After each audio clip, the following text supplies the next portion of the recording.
पिछले 2 महीनों से मणिपुर जल रहा है। मैंने सोचा था कि कुछ ही दिनों में मणिपुर में हालात ठीक हो जाएंगे, पर रियलिटी में हालात और ज्यादा खराब हो रहे हैं। Situation in Manipur. Now additional forces were rushed to Manipur. भी बहुत बुरा हाल हो रहा है। मैं सोच भी नहीं पाया ऐसे अचानक कैसे हो। Scenes of destruction in India's northeastern Manipur state. Here we come! We are indigenous people! We gonna f*** you all! The Manipur government issued shoot at site orders last night. सेना ने आज फ्लैग मार्च किया है। राज्य में अगले 5 दिनों के लिए मोबाइल इंटरनेट पर रोक लगा दी गई है।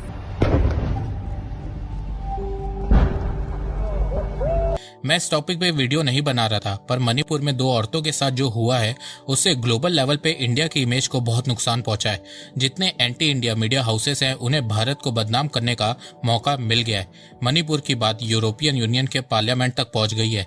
पिछले 2 महीनों से मणिपुर में जो हो रहा है उससे 150 से ज्यादा लोग मर चुके हैं और 50,000 से ज्यादा लोग बेघर हो चुके हैं। मणिपुर में हालात इतने ज्यादा खराब हो चुके हैं कि अगर हम इंटरनल सिक्योरिटी इंडेक्स की बात करें तो जिसमें 9 का मतलब होता है कि सिविल वॉर जैसे हालात, तो इस समय मणिपुर 7 पे है। कोई भी मेजर इवेंट मणिपुर में सिविल वॉर क्रिएट कर सकता है, क्योंकि इस समय मणिपुर में लोगों का ट्रस्ट गवर्नमेंट सिक्योरिटी फोर्सेस से उठ चुका है और वो अब चीजों को अपने कंट्रोल में करना चाह रहे हैं। तो इस सिचुएशन का जिम्मेदार कौन है, गवर्नमेंट, कोर्ट या इलीगल इमिग्रेशन? आइए जानते हैं। तो नमस्कार दोस्तों, स्वागत करते हैं आपका चार्जिंग पॉइंट हिंदी में। दोस्तों, आज के इस वीडियो में हम मणिपुर के बारे में बात करेंगे, तो जानने के लिए जुड़े रहिए आप इस वीडियो के साथ। अभी जो मणिपुर में हिंसा हो रही है उसका फायदा उठा के कुछ लोग प्रोपेगेंडा करने की कोशिश करेंगे। कुछ लोग बीजेपी को टारगेट करेंगे और कुछ लोग कांग्रेस को टारगेट करेंगे, पर एक्चुअल में यहाँ पे गलती सभी सरकारों की है। किसी ने भी आज तक मणिपुर की प्रॉब्लम को सॉल्व करने की कोशिश नहीं की है, सिर्फ अपनी पॉलिटिक्स, वोट बैंक के चलते मणिपुर के लोगों का यूज किया है। तो आज मैं आपको इस वीडियो में एक न्यूट्रल पॉइंट ऑफ व्यू दूंगा, जिससे आपको मणिपुर में जो हालात चल रहे हैं उसके बारे में समझ में आ जाएगा। देखो, मणिपुर की प्रॉब्लम आजादी के 10-20 सालों में ही सॉल्व हो जानी चाहिए थी, पर ये आज तक बनी हुई है और टाइम टू टाइम ये प्रॉब्लम बढ़ती जा रही है, क्योंकि फेक न्यूज के चलते मणिपुर के लोगों के बीच ट्रस्ट कम होता जा रहा है। तो क्या है मणिपुर की प्रॉब्लम, आइए जानते हैं। मणिपुर भारत के नॉर्थ ईस्ट रीजन का एक बहुत ही सुंदर स्टेट है, पर पिछले 2 महीनों से मणिपुर जल रहा है और इसके पीछे कुछ कारण है। जैसे कि मणिपुर की आबादी 30 लाख के आसपास है, जिसमें से 53% आबादी मैती कम्युनिटी की है और 42% आबादी ट्राइब्स की है, जिसमें कुकी और नागा कम्युनिटी के लोग आते हैं। जो 53% मैती कम्युनिटी है उसमें मेजोरिटी में हिंदू है और जो ट्राइबल कम्युनिटी है उसमें मेजोरिटी में क्रिश्चियन है। मणिपुर का एरिया 22,327 किलोमीटर स्क्वायर है, जिसमें से 10% एरिया वैली एरिया है, जहाँ पे स्कूल, हॉस्पिटल, सारी फैसिलिटीज हैं, और 90% एरिया हिली एरिया है। मणिपुर के 10% वैली एरिया में मैती कम्युनिटी के लोग रहते हैं और 90% हिली एरिया में ट्राइब कम्युनिटी के लोग रहते हैं। मणिपुर के लेजिस्लेटिव असेंबली में 60 सीटें हैं, जिसमें से 40 सीट पे मैती कम्युनिटी पावर में और बाकी की 20 सीटों में ट्राइबल कम्युनिटी पावर में। तो देखा जाए, जहाँ ज्योग्राफिकल एरिया में ट्राइब कम्युनिटी के पास ज्यादा पावर है, वहीं असेंबली में मैती कम्युनिटी के पास ज्यादा पावर है। पर मणिपुर की जो ट्राइब पॉपुलेशन है उन्हें एसटी शेड्यूल ट्राइब का स्टेटस मिला हुआ है, जिसके चलते ट्राइब कम्युनिटी को भारत सरकार की तरफ से काफी सारी स्कीम का फायदा मिलता है। एजुकेशन में, गवर्नमेंट जॉब्स में रिजर्वेशन का फायदा मिलता है। इसके अलावा ट्राइब कम्युनिटी के लोग वैली में, जहाँ पे मैती कम्युनिटी रहती है, वहाँ पे लैंड भी परचेस कर सकते हैं। पर मैती कम्युनिटी के पास ये सब प्रिविलेज नहीं है। मैती कम्युनिटी को एसटी शेड्यूल ट्राइब का स्टेटस नहीं मिला है, जिससे मैती कम्युनिटी के लोगों को एजुकेशन, गवर्नमेंट जॉब में ज्यादा फायदा नहीं मिलता है। इसके अलावा मैती कम्युनिटी मणिपुर के 90% हिली एरियाज, जहां पे ट्राइब पॉपुलेशन रहती है, वहां पे लैंड नहीं परचेस कर सकते हैं। बेसिकली मणिपुर में जो ट्राइब कम्युनिटी है वो मणिपुर में कहीं पे भी लैंड परचेस कर सकती है, पर मैती कम्युनिटी सिर्फ मणिपुर के 10% एरिया में ही लैंड खरीद सकती है, बाकी का 90% हिली एरियाज में लैंड परचेस नहीं कर सकती है। अभी इस भेदभाव के चलते मैती लोगों का कहना है कि इससे मणिपुर में ट्राइब्स की आबादी बहुत तेजी से बढ़ रही है, जो कि बिल्कुल भी नेचुरल नहीं है। मैती कम्युनिटी का कहना है कि म्यांमार और बांग्लादेश से बहुत से इलीगल इमिग्रेंट्स मणिपुर में आ रहे हैं, जिससे मणिपुर में पॉपुलेशन डिसबैलेंस क्रिएट हो रहा है, जिसके चलते मैती कम्युनिटी के जो डोमिनेंट एरियाज हैं वहां पे भी ट्राइब्स के लोग आ रहे हैं, जिससे मैती कम्युनिटी को डर है कि वो आने वाले समय में मणिपुर में माइनॉरिटी ना बन जाए। और देखा जाए तो मैती कम्युनिटी का ये डर सही भी है। मणिपुर में मैती पॉपुलेशन बहुत तेजी से कम हो रही है, तो इस डर के चलते साल 2012 में मैती कम्युनिटी ने मणिपुर हाई कोर्ट में एक पिटीशन फाइल किया था कि उन्हें भी एसटी शेड्यूल ट्राइब का स्टेटस मिलना चाहिए, ताकि मणिपुर में इक्वालिटी बढ़े, मैती कम्युनिटी के लोगों को एजुकेशन और गवर्नमेंट जॉब्स में रिजर्वेशन मिल सके और साथ में वो मणिपुर के 90% एरियाज में लैंड भी परचेस कर पाए। अब इस पिटीशन का जवाब मणिपुर हाईकोर्ट ने 11 साल बाद 20 अप्रैल 2023 को दिया।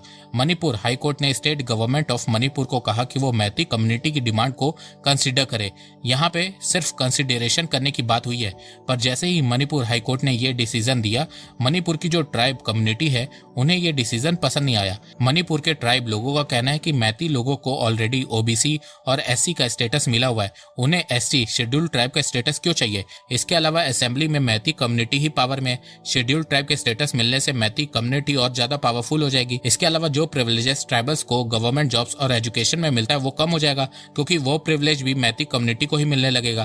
तो जहां मणिपुर में शेड्यूल्ड ट्राइब के स्टेटस को लेकर दोनों कम्युनिटी के बीच मिसट्रस्ट बढ़ रहा है, वहीं मणिपुर हाईकोर्ट के डिसीजन से पहले मार्च 2023 में मणिपुर स्टेट गवर्नमेंट ने इविक्शन ड्राइव को शुरू किया था।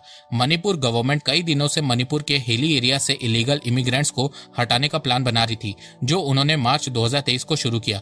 मणिपुर की स्टेट गवर्नमेंट ऐसा इसलिए कर रही है क्योंकि मणिपुर गोल्डन ट्रायंगल का पार्ट बन रहा है। Golden triangle south east Asia में म्यांमार, थाईलैंड और लाओस को कहते हैं। इस ट्रायंगल में ओपियम और ब्राउन शुगर का बहुत बड़ा ड्रग ट्रेड चलता है और इस गोल्डन ट्रायंगल का पार्ट मणिपुर बनता जा रहा है। कई इलीगल इमिग्रेंट्स म्यांमार के थ्रू मणिपुर आ रहे हैं और मणिपुर के फॉरेस्ट में ओपियम ग्रो कर रहे हैं और साथ में मणिपुर के कई एरिया से ड्रग्स ट्रेड भी कर रहे हैं। चूराचंदपुर डिस्ट्रिक्ट मणिपुर का वर्स्ट ड्रग अफेक्टेड एरिया है और आपको बता दूं कि इसी एरिया में सबसे ज्यादा हिंसा हो रही है। मणिपुर एक बहुत बड़ा लैंड बॉर्डर म्यांमार से शेयर करता है और म्यांमार में इस समय हालात ठीक नहीं चल रहे हैं। म्यांमार में आर्मी ने सब कुछ टेक ओवर कर लिया है। म्यांमार पे हैवी सैंक्शन लग चुके हैं, जिसके चलते म्यांमार ड्रग ट्रेड से पैसा कमा रहा है। इसके अलावा चाइना का प्रेजेंस भी म्यांमार में बहुत बढ़ चुका है, जिसके चलते म्यांमार से बड़ी मात्रा में ड्रग्स वेपन मणिपुर आ रहे हैं। तो ये सब कंट्रोल करने के लिए स्टेट गवर्नमेंट ने इविक्शन ड्राइव शुरू किया था, पर यहाँ पे ट्राइब कम्युनिटी ने इस ड्राइव को रिजेक्ट कर दिया और कहा है कि ये सब मैती कम्युनिटी हमारी जमीन को कब्जा करने के लिए कर रही है। इलीगल इमिग्रेंट्स का बहाना बना के मैती कम्युनिटी हिली एरियाज में लैंड परचेस करना चाहती है, पर यहाँ पे मणिपुर गवर्नमेंट ने अपने ऑपरेशन को चालू रखा है और इलीगल बनी कई चीजों को डिमोलिश करना भी शुरू कर दिया है। तो जहाँ एक तरफ मणिपुर में इविक्शन ड्राइव चल रहा था, वहीं 20 अप्रैल 2023 को मणिपुर हाईकोर्ट का डिसीजन आया कि मैती कम्युनिटी को शेड्यूल्ड ट्राइब के स्टेटस के लिए कंसिडर करना चाहिए। तो कोर्ट के इस डिसीजन के बाद ट्राइब लोगों ने 27 अप्रैल 2023 को एक जिम में आग लगा दी। इस जिम का इनॉग्रेशन मणिपुर के सीएम बीरेन सिंह करने वाले थे। इस इंसिडेंट के बाद मणिपुर के कई एरियाज में सेक्शन 144 लगा दिया गया और इंटरनेट सर्विस को भी सस्पेंड कर दिया गया। इसके बाद 3 मई को ट्राइब कम्युनिटी के organisation all tribal union student Manipur ने हाईकोर्ट के डिसीजन के अगेंस्ट में एक मार्च निकाला, जिसमें 60,000 ट्राइब लोगों ने पार्टिसिपेट किया और फिर यहां से शुरुआत हुई मणिपुर में हिंसा की। 4 मई से मैती और ट्राइब कम्युनिटी के लोग एक दूसरे के घर, ऑफिसेस, प्लेस ऑफ वर्शिप्स को जलाना शुरू करते हैं, एक दूसरे को मारना शुरू करते हैं, औरतों के साथ दुष्कर्म करना शुरू करते हैं। अभी जो 2 औरतों का वीडियो सोशल मीडिया में वायरल हुआ है, वो मणिपुर हिंसा की शुरुआत का वीडियो है।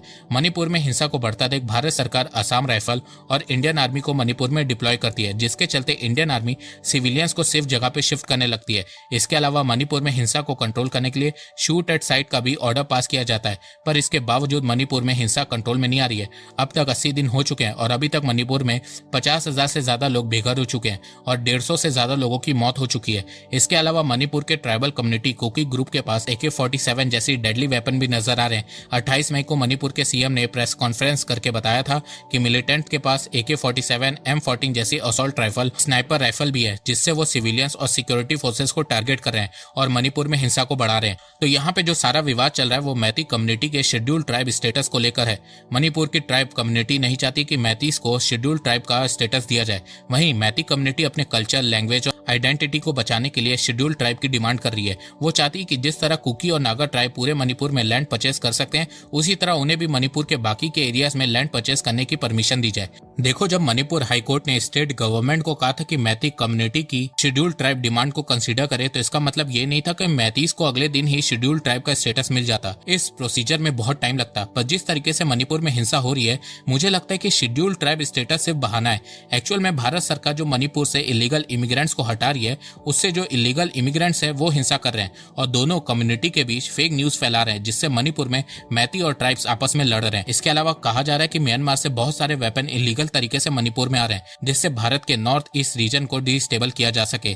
तो अब आप लोग जानना चाहेंगे कि इस सिचुएशन का जिम्मेदार कौन है, तो ये जानने के लिए आपको मणिपुर की थोड़ी हिस्ट्री जाननी होगी। बोर नहीं करूंगा, शॉर्ट में समझाता हूँ। देखो, मणिपुर का इतिहास शुरू होता है मैती से, जिन्होंने सालों से मणिपुर में राज किया है। इसके अलावा मणिपुर के हिली एरियाज में कुकी और नागा ट्राइब्स भी दशकों से रहते आ रहे हैं, जिनका खुद का कल्चर, लैंग्वेज और ट्रेडिशन है। मैतीस का नागा और कुकी ट्राइब के साथ बहुत ही कॉम्प्लेक्स रिलेशनशिप हुआ करता था। कभी ये दोनों आपस में लड़ते थे तो कभी आपस में ट्रेड करते थे, और कभी मैती कम्युनिटी इन ट्राइब्स को सिक्योरिटी भी देती थी। पर फिर 1819 से 1825 के बीच बर्मा अंपायर मैती अंपायर को इन्वेड करती है और मैतीस, कुकी और नागास को मारना शुरू करती है। ये सिलसिला 7 सालों तक चलता है और इस पीरियड को 7 इयर्स डिस्ट्रक्शन भी कहा जाता है।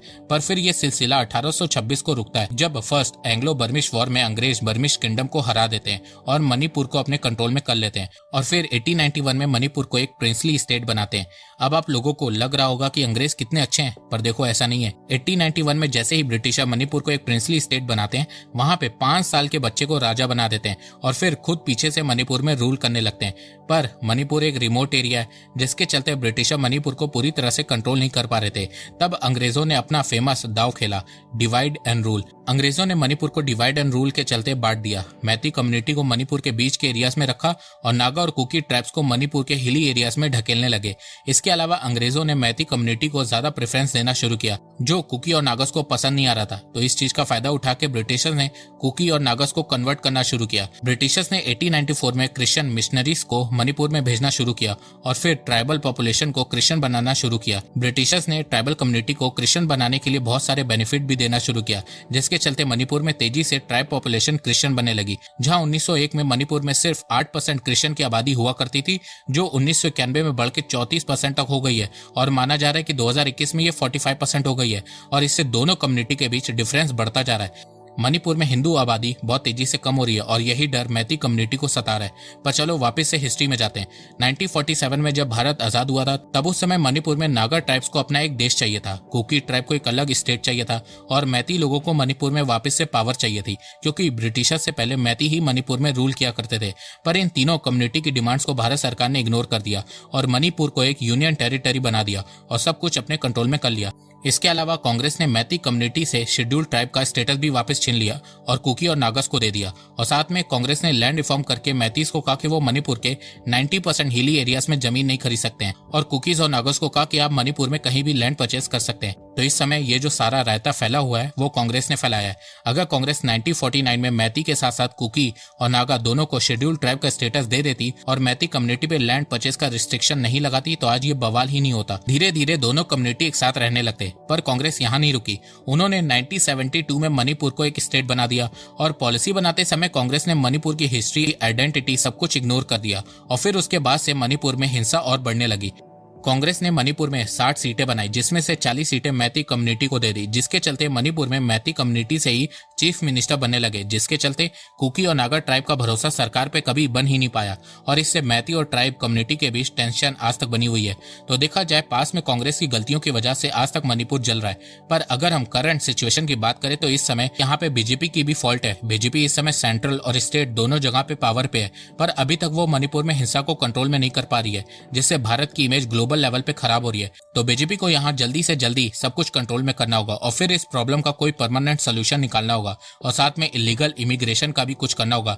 भारत में इलीगल इमिग्रेशन एक बहुत बड़ी समस्या बन चुकी है, तो इस प्रॉब्लम से भारत को जल्दी छुटकारा पाना होगा। लेट बिपिन रावत जी ने 2.5 फ्रंट वॉर के बारे में चेतावनी भी दी है।